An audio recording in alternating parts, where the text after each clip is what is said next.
एक मित्र ने पूछा है, before joining Oshodhara I used to think that I am somebody, later I learned that I have to become nobody. How to become nobody? कहते हैं कि पहले मैंने सोचा कि मुझे कुछ होना है, कुछ होकर दिखाना है, लेकिन ओशोधारा में आपके आकर के पता चला कि मुझे तो नोबडी होना है, मुझे तो नथिंग होना है, मुझे तो कुछ नहीं होना है, मुझे तो शून्य होना है। तो कहते हैं कि कैसे ऐसा संभव है। हम जिस तल पर जीते हैं उसका नाम अहंकार है। अहंकार का अर्थ है मैं कुछ हूँ। लोगों की नज़र में मैं कुछ हूँ, और इसके लिए हम क्या करते हैं? अहंकार क्या है?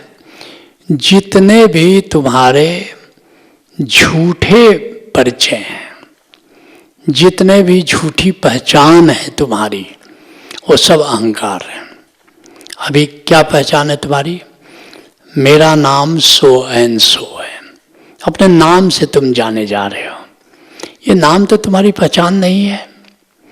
अब जैसे बंदर छाप, काला दंत मंजन, अब वो मंजन के बाहर डिब्बा में है, अब डिब्बे से उस मंजन को क्या लेना देना, और डिब्बे पर एक बंदर छाप। अब बंदर छाप हो, उसको सब लोग करे बंदर छाप। ऐसे तुम्हारा जो भी नाम है वो बंदर छाप ही है। उससे क्या करना? तुम्हारे भीतर तुम क्या हो? तुम आत्मा हो, तुम निराकार हो, तुम कंटेंट हो। ये शरीर हमारा कंटेनर है। ये नाम और ये जात, ये धर्म, ये मजहब, ये सारी चीज़ें, ये गोरा रंग, ये काला रंग, ये बंदर छाप है। इससे ज़्यादा कुछ नहीं है। तुम्हारी आत्मा को, तुम्हारे निराकार तत्व को, निराकार आत्म तत्व को, उसको तुम्हारे नाम से कोई लेना देना नहीं है। जैसे मैंने कहा कि जो भीतर मंजन है भरा हुआ, उसको उस डब्बे से कुछ लेना देना नहीं है। उस डब्बे पर जो नाम लिखा हुआ है, उस नाम से उसको कोई लेना देना नहीं है। ऐसे तुम्हारे भीतर जो निराकार आत्म तत्व है, जो कंटेंट है, उसको तुम्हारे शरीर के डब्बे से कुछ लेना देना नहीं है कि तुम्हारा रूप कैसा है, तुम्हारा रंग कैसा है, इससे उसका कोई लेना देना नहीं है। ये बाहर जो डब्बे पर लिखा है, बस ये समझ लो कि यह संसार के व्यवहार के लिए ठीक है। कोई दुकानदार के पास जाओगे तो कहना पड़ेगा ना, वो कहो कि मंजन दे दो, वो पूछेगा कौन सा मंजन, तो तुमको कहना पड़ेगा कि बंदर छाप काला दंत मंजन दे दो। तो संसार से डील करने के लिए ये यूजफुल हो सकते हैं। तुम्हारा नाम क्या है, तुम इंडियन हो कि पाकिस्तानी हो कि अमेरिकन हो, कहाँ के तुम रहने वाले हो, नागरिकता क्या है, तो व्यावहारिकता के लिए ठीक है। लेकिन तुम्हारी वास्तविक पहचान तुम्हारा नाम नहीं है, तुम्हारा रूप नहीं है। कुछ लोग प्रोफेशन से अपनी आइडेंटिटी बना लेते हैं। डॉक्टर साहब, उनको बोलो डॉक्टर साहब, तो सोचते मुझे पुकारा जा रहा है। अपने को डॉक्टर ही समझ लिया, वो तो भूल ही गया कि वास्तव में मैं डॉक्टर नहीं हूँ। ये डॉक्टर तो मेरी बाहरी काम चलाऊ पहचान है, वास्तव में तो मैं आत्मा हूँ। ऐसे ही कुछ लोग अपनी जाति से पहचान बना लेते हैं, कुछ प्रोफेशन से, जैसा मैंने कहा डॉक्टर, कोई राजनेता है, कोई इंजीनियर है, इंजीनियर साहब, और ज़्यादातर लोग पहचान अपने प्रोफेशन से बनाते हैं। लेकिन प्रोफेशन भी कह सकते हो कि ये बाहरी या झूठी या स्यूडो आइडेंटिटी जिसको कह सकते हो। तो अपने जो अहंकार के ये जो चोचले हैं, अहंकार के ये जो फैलाव है, बस इसी में सारी दुनिया रमण करती है। लोग भूल ही जाते हैं कि वास्तव में मैं कौन हूँ। और यही मूल प्रश्न है कि मैं कौन हूँ। महर्षि रमण कहते थे कि पूछो मैं कौन हूँ, और जो तो उत्तर तुमको आ रहा है, क्या ये तुम्हारी परमानेंट पहचान है क्या? तुमने सुना होगा कि मृत्यु के बाद भी जन्म, वही कहानी खत्म नहीं होती, महाजीवन की यात्रा चलती रहती है। अब इस समय तुम मुसलमान हो कि हिंदू हो कि क्रिश्चियन हो, लेकिन तुम तो इस जन्म में हिंदू हो, अगले जन्म में क्रिश्चियन हो, अगले जन्म में सिख हो, अगले जन्म में ईसाई, कोई भी हो सकते हो। अब कौन सी पहचान फिर है? पहचान तो हर बार तुम्हारी बदल जा रही है। और भी छोड़ो, एक मेरे गांव में एक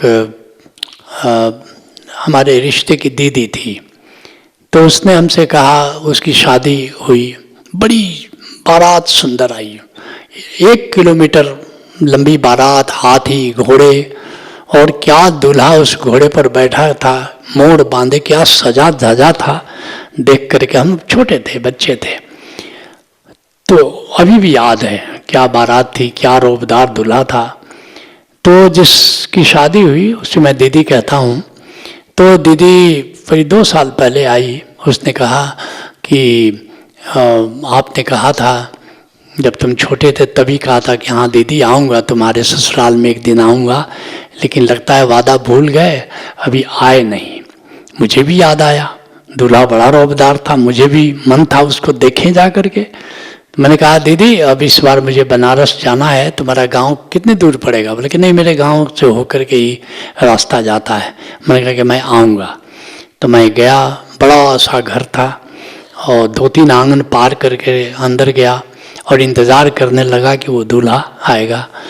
कई लोग आकर के बैठे, तो मैंने दीदी से पूछा कि दीदी वो दूल्हा जी कहाँ है? तो कहा यही तो हैं। I was shocked.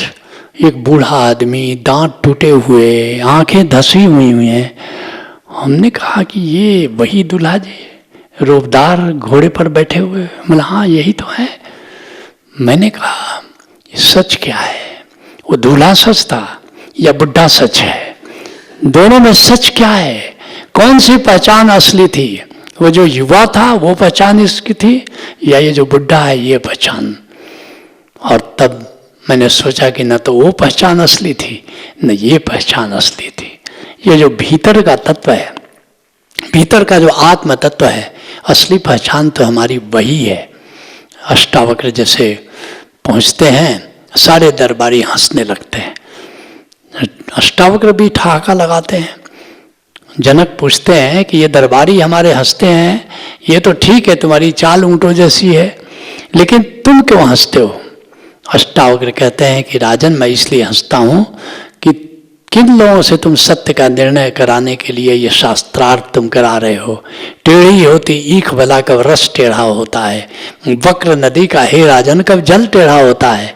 अरे ईख टेढ़ी हो जाने से रस टेढ़ा होता है? कहीं कहीं नदी अगर वक्राकार मार्ग को अपनाती है तो क्या जल भी टेढ़ा होता है? भीतर स्थित आत्म तत्व तो निराकार दृष्टा है। अरे ऐसे ही जो मेरा शरीर को तुम देख रहे हो, ये भीतर मेरा आत्म तत्व है, वो तो निराकार है। क्या उसका भी कोई आकार होता है? फिर तेरे दरबारी किस पर हंस रहे हैं तुम बताओ? तो ठीक उसी तरह ये जो बाहर की ये बचपन, ये जवानी, ये बुढ़ापा, ये नाम, ये रूप, ये सब अहंकार के चोचले हैं। असली पहचान हमारी इन सब के पार है। वो पहचान क्या है? वो पहचान है कि हम निराकार हैं, आकार नहीं है। और वह निराकार क्या है? शून्य है। गौतम बुद्ध उसको अनत्ता कहते हैं, उसको शून्यता कहते हैं।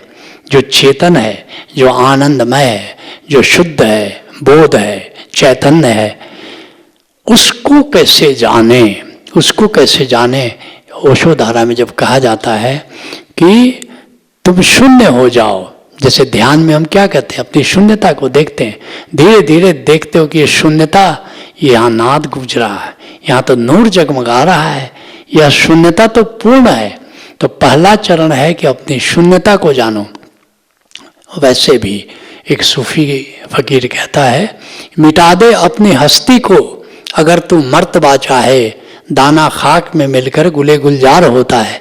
अगर कोई दाना, कोई बीज अगर वृक्ष बनना है तो पहले उसको मिटना होगा। ठीक है, इसी तरह तुम्हें अपने अहंकार को पहले मिटाना होगा, फिर तुम अपने निराकार को पाओगे। फिर एक दिन अपने निराकार में पूर्णता का दर्शन कर लोगे, तुम्हें आत्मज्ञान हो जाएगा। यही तुम्हारी मंजिल है। Let's acknowledge.